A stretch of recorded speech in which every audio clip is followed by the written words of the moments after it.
Hello YT family, ఈరోజు అయితే నేను ఒక ప్రోడక్ట్ రివ్యూ చేస్తున్నాను. వీడియోని ఎండ్ వరకు చూడండి.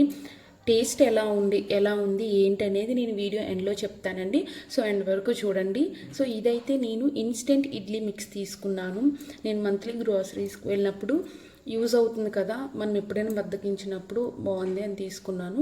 సో ఇదైతే ఆశీర్వాద్ ఇన్స్టెంట్ ఇడ్లీ మిక్స్ అండి. ఎలా ఉంది ఏంటి అనేది వీడియోని లాస్ట్ వరకు చూస్తే మీకే అర్థమవుతుంది. టేస్ట్ ఎలా ఉంటుంది అనేది నేను క్లియర్ కట్గా చెప్తాను.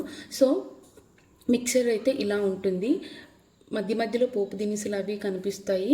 ఇది ప్రీమిక్స్ అని చెప్పాను కదా. సో మధ్య మధ్యలో పోపు దినుసులు అవి కనిపిస్తాయి. దాంట్లో కొంచెంగా వాటర్ యాడ్ చేసుకొని మనం ఇడ్లీ బ్యాటర్కి అయితే ఎలా అయితే వాటర్ యాడ్ చేసుకొని బ్యాటర్ ప్రిపేర్ చేసుకుంటామో సో ఇది కూడా అలానే ప్రిపేర్ చేసుకోవాలండి. సో నేను బ్యాటర్ని అంతా ఇలా వాటర్లో కలుపుకున్నాక ఒక 5 minutes అయితే పక్కన పెట్టాలండి. కొంచెం దానికైతే అడ్జస్ట్ అవ్వడానికి ఒక 5 minutes పక్కన పెట్టి ఇంకా మనం యాజ్ యూజువల్గా ఇడ్లీ పాత్రలో ఎలా అయితే ఆయిల్ అది వేసి ఇడ్లీ పెట్టుకుంటామో అలానే పెట్టుకొని ఇంకా స్టవ్ మీద పెట్టేసుకోవాలండి.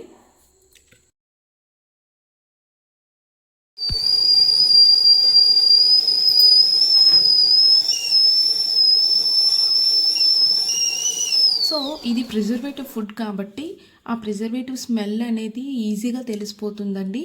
మనం తిన్నప్పుడు కూడా ఆ స్మెల్ టేస్ట్ చేస్తున్నట్టుగా అనిపిస్తుంది. వితౌట్ చట్నీతో అయితే మనం తీసుకోలేము. మేనేజ్ చేయొచ్చు, చట్నీతో అయితే మేనేజ్ చేయొచ్చు.